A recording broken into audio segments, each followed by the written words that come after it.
मौसम बदल रहा है लेकिन हम जानकर भी अनजान हैं। हमारे मकान तपती हुई भट्टियां बन रहे हैं, हमारे शहर उमस भरे गैस चैम्बर होते जा रहे हैं। तो किस तरह हम बना रहे हैं अपने घर, किस तरह बसा रहे हैं अपने शहर और किस तरह हमारी वजह से बदल रहा है मौसम, इन्हीं मसलों के हल तलाशने की कोशिश की एनडीटीवी के टेलीथॉन। गर्मी में पिघलते, बारिश में ढहते शहर में।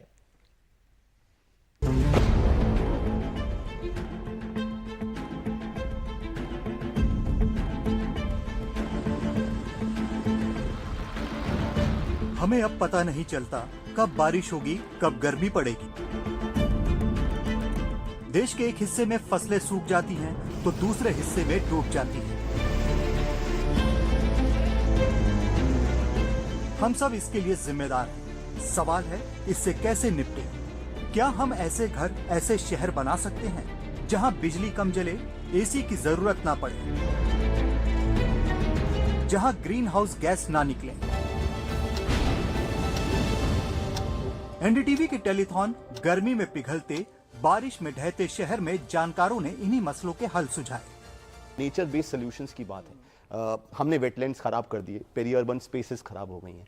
अगर हम मैनग्रोव्स की बात करें, अगर हम अपने कोस्ट लाइन की बात करें तो मैनग्रोव्स काफी खराब हो गए हैं। वहां पे भी अब कंस्ट्रक्शन, अब मैनग्रोव व्यू अपार्टमेंट्स बनने लग गए। जी जी। जब आप मैनग्रोव व्यू अपार्टमेंट बनाते हैं और उसको निकालते हैं, सुजीत इसके बारे में और बात करेंगे, बिकॉज सस्टेनेबल हैबिटेट का जो कंपोनेंट है, आप सस्टेनेबिलिटी बेच तो रहे हैं लेकिन सस्टेनेबिलिटी अपने जीवन में लेके नहीं आए। गवर्नमेंट की बिल्डिंग्स थोड़ी सी बेटर बनती हैं, पर जैसे आप बिल्डर्स की बात कर रहे हैं जो मेनली रेजिडेंशियल बिल्डिंग्स बना रहे होंगे, उन पे ये एक लॉ आया है पर अभी तक वो लागू नहीं हुआ है। मतलब वो एक कोड आया है पर अभी लागू नहीं हुआ। उसके तहत क्या क्या करना चाहिए था जो बिल्डर्स नहीं कर रहे हैं? इस लॉ में क्या है? देखिए, अगर उस लॉ की बात करूं और जो कोड की बात करूं तो वो इनकरेज करेगा कि आपकी जो बिल्डिंग है उसमें वेंटिलेशन बेटर हो, ग्लास थोड़ा सा कम हो, लाइट किस तरीके से अंदर आए, ये सारी चीजें। हमारे शहरों में कंक्रीट का इस्तेमाल बढ़ रहा है, जबकि ध्यान गर्मी कम करने, इमारतें हवादार बनाने और हरियाली बढ़ाने पर होना चाहिए। आईआईटी धारवाड़ ने दिखाया है कि इससे कैसे निपटा जा सकता है।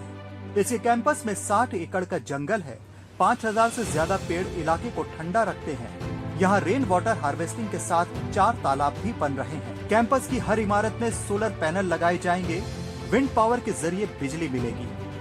हमारे कैंपस में देखिए, पूरा साल में यहाँ का टेम्परेचर वेरी होता है 20 डिग्री से 36 डिग्री तक। तो मैक्सिमम टेम्परेचर जाता है 36 डिग्री इन पीक समर। तो ये हमारा because of we have a forest in the campus. और धारवाड़ एक जियोग्राफिकली आप देखा जाए, ये काफी हाइट पे आती है, समुद्र किनारे से कम 750 मीटर ऊपर है। वो भी एक हमारा प्रयोजन होता है। और because of the forest and the sustainable features हम लोग जो अडॉप्ट किया है, उससे हमारा टेम्परेचर हमेशा कंट्रोल में रहता है। ट्रेडिशनली देखा जाए तो जितना भी मटके होते हैं उसके अंदर जो पानी है नेचुरली ठंडा रहता है। ये एक सिंपल इवेपोरेटिव कूलिंग प्रोसेस है जिस वजह से हम पानी को ठंडा रख सकते हैं। सिमिलरली अगर बिल्डिंग्स को अगर उस चीज़ को बिल्डिंग्स के रूप में अगर बात करें, बिल्डिंग का जो एनवेलप होता है उसमें एनवेलप के हिसाब से जो अंदर का हीट गेन है वो कंट्रोल होता है।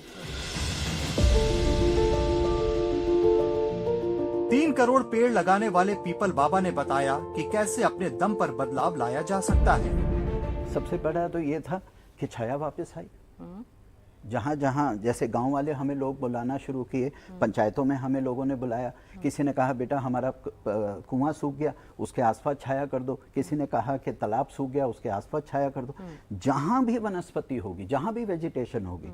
आज हम बड़ी बड़ी बातें करते हैं गंगा जी की क्लीनिंग की, यमुना जी की क्लीनिंग, या कोई भी नदी की क्लीनिंग, अगर उसकी रिवरिन, उसका जो आप वेजिटेशन वापस नहीं देंगे, देखिए सब कुछ आंखें हरियाली, जहाँ हरियाली वहाँ खुशहाली। जलवायु परिवर्तन का रोना तो सब रोते हैं, पर कोई कुछ करता नहीं।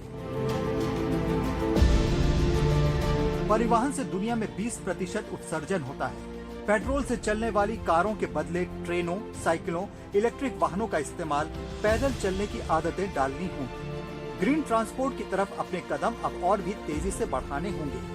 मांग बढ़ रही है, लेकिन जितनी बढ़नी चाहिए थी उतनी नहीं हो पा रही है, क्योंकि उसका मेजर कारण यह है कि अभी भी कॉस्ट व्हीकल्स की ज़्यादा है। तो हालांकि लाइफ साइकिल कॉस्ट में अगर आप देखेंगे तो इलेक्ट्रिक व्हीकल चीप होते हैं, लेकिन जब आदमी कोई गाड़ी खरीदता है वो लाइफ साइकिल तो उतनी नहीं देखता है, वो देखता है कि मुझे अभी कितना पैसा देना पड़ेगा।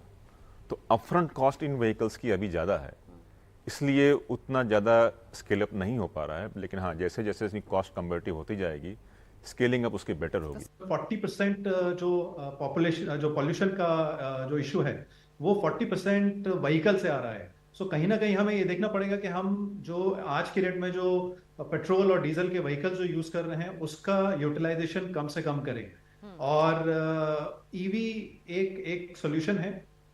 उसके अलावा डेफिनेटली जो वाटर कंजर्वेशन है उस पर हमें देखना पड़ेगा। जो लोकलाइजेशन है, जितने भी पार्ट हम लोग बना रहे हैं या सस्टेनेबल वे में हम इसको जो हमारी व्हीकल्स हैं उसको यूज करें, वो एक बहुत बड़ा पार्ट रहेगा।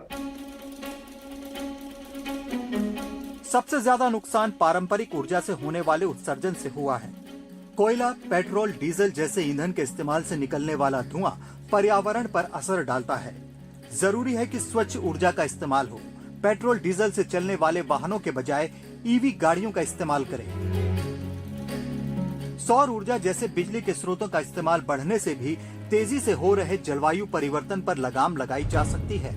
इंडिया में जो बढ़ती आर्थिक विकास है उसके लिए हमें ऊर्जा की डिमांड और बढ़ती ही जा रही है और अर्बन सिटीज में पॉपुलेशन बढ़ रही है।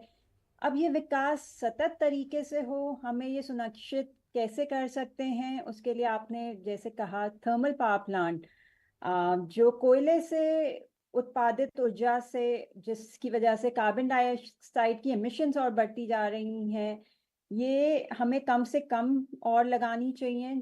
इसकी बजाय जो हम कर सकते हैं वो रिन्यूएबल एनर्जी, चाहे वो सोलर हो, विंड हो, उससे उत्पादित ऊर्जा से हमें ये डिमांड मीट करनी चाहिए। खेती के तरीकों में बदलाव की बात हुई, पानी की बढ़ती कमी, सूखती और जहरीली होती नदियों के वक्त ऐसे हल तलाशने की बात हुई जिससे ज्यादा उपज भी हो और कीटनाशकों का बेहिसाब इस्तेमाल कम हो। कि हम सिर्फ खाद के जरिए जो उर्वरक है, जो फैक्ट्री का उर्वरक है, उसके जरिए हम सिर्फ खेती पे निर्भर हो रहे हैं। तो मिट्टी को दोबारा रिवाइव करना बहुत ज़रूरी है। पानी, हम बहुत सब लोग समझते हैं कि पानी एक बहुत ज़रूरी चीज़ है, बट मिट्टी भी इसी तरह से एक बहुत बड़ा नेचुरल एसेट है, नेशनल एसेट है। जब तक मिट्टी पे आप ध्यान नहीं देंगे तो खाना जो है वो आपका नहीं आएगा। डिफरेंस बिटवीन दोनों में ये है, केमिकल फार्मिंग में वो धीरे धीरे ज़मीन बंजर होना शुरू होता है because of the high use of urea, but with organic और नेचुरल फार्मिंग सॉइल बिल्डिंग के वजह से आपका पैदावार बढ़ता जाएगा, ज़्यादा होता जाएगा। तो इसके लिए हमें ट्रेनिंग देना चाहिए, हैंड होल्डिंग करना चाहिए फार्मर्स का। तो बदलाव मुमकिन है, लेकिन तभी जब हम, आप, सरकार और संस्थाएं मिलकर इसका हल निकालने की कोशिश करें और अपनी दुनिया को बचाने के लिए खुद कदम बढ़ाएं। Bureau report, NDTV India.